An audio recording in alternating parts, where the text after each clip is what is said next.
इस वीडियो में मैं आपको बताऊंगा कि डेंगू के मरीज़ को क्या खाना चाहिए और क्या नहीं खाना चाहिए। इसके अलावा इस वीडियो के आखिर में मैं एक ऐसा जूस का नुस्खा भी बताऊंगा जो कि डेंगू के मरीज़ के लिए काफ़ी मुफीद है। तो ये वीडियो लाजमी देखें और आखिर तक देखें। हकीम साहब चैनल पर खुशामदीद। मेरा नाम हकीम मोहम्मद अब्दुल्ला है और इस चैनल में मैं आपको तिब्बी यूनानी और कुदरती तरीका इलाज के बारे में मालूमात देता हूँ। तो आए वक्त ज़ाया किए बगैर वीडियो को शुरू करते हैं।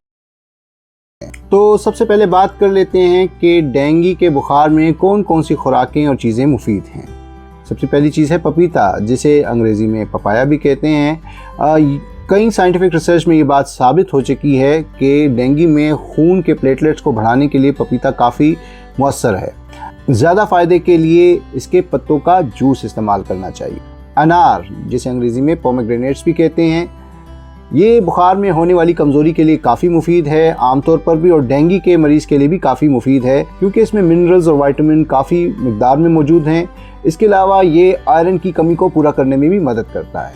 माल्टे या ग्रेप फ्रूट्स, जिसे उर्दू में चकोतरा भी कहा जाता है, इन सिट्रस फ्रूट्स में विटामिन सी और एंटीऑक्सीडेंट्स काफ़ी मिकदार में मौजूद होते हैं और ये प्यास को बुझाने में काफ़ी मदद देते हैं। और डेंगू के मरीज़ में अमूमन, और क्योंकि डेंगू के मर्ज़ में अमूमन प्यास में काफ़ी शिद्दत आ जाती है, इसलिए ये काफ़ी मुफीद और मुअस्सर फल हैं जो कि डेंगू के मरीज़ को इस्तेमाल करने चाहिए।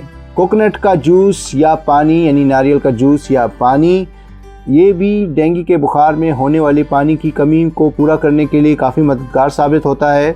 नारियल का पानी जिस्म में इलेक्ट्रोलाइट्स की कमी को पूरा करने के लिए काफ़ी मुअस्सर है।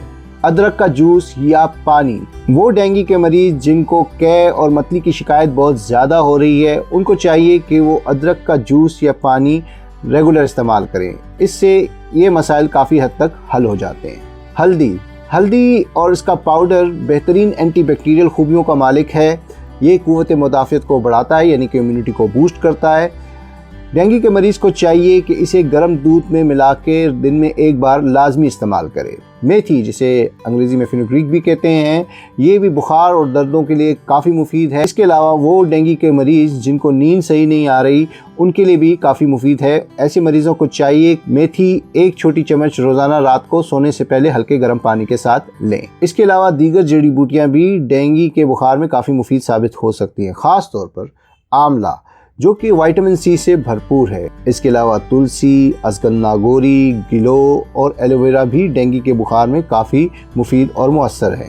इन तमाम चीज़ों को सफ़ूफ या जोशानदेह या चाय के तौर पर इस्तेमाल करना चाहिए। अब बात कर लेते हैं उन ग़िज़ाओं की जो कि डेंगू के मरीज़ को नहीं इस्तेमाल करनी चाहिए, यानी कि उनसे बचना चाहिए। तो सबसे पहले नंबर पर तेल वाली भुनी हुई खुराकें, यानी कि ऑयली एंड फ्राइड फूड।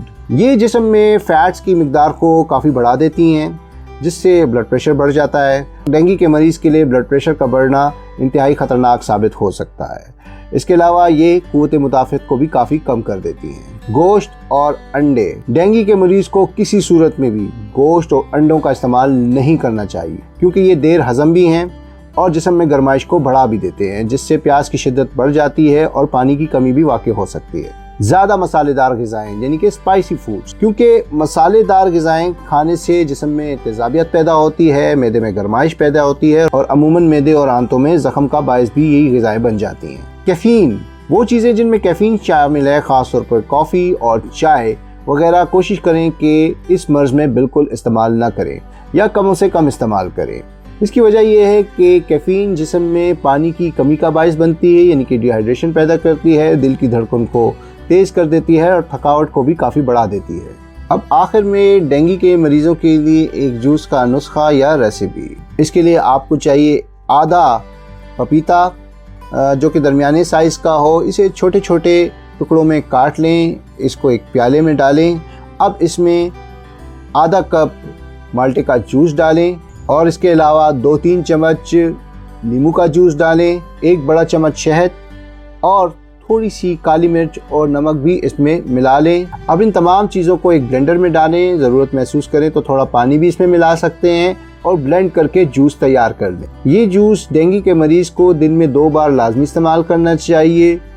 इंतहाई मुफीद है और कई डेंगू के मरीज़ों की शिफा का बायस बना है। उम्मीद करता हूँ कि इस वीडियो में दी गई मालूमात डेंगू के मरीज़ों के लिए मुफीद साबित होगी और उनकी शिफा का बायस बनेगी। इसके अलावा मैंने डेंगू पर एक और वीडियो भी बना रखी है जिसमें मैंने डेंगू की अलामात पर मुफस्सल बात की है, तो वो वीडियो भी आप लाजमी देखिएगा। अगर ये वीडियो आपको पसंद आई है तो इसे लाइक कीजिए, इस पर कमेंट कीजिए, इसे शेयर कीजिए। मेरा चैनल सब्सक्राइब करना ना भूलें और घंटी का आइकन भी लाजमी दबाएं ताकि मेरी तमाम वीडियोस की मालूमात आपको बर वक्त मिल सकें। खुश रहें, अपना ख्याल रखें, सेहतमंद रहें। अल्लाह हाफ़िज़।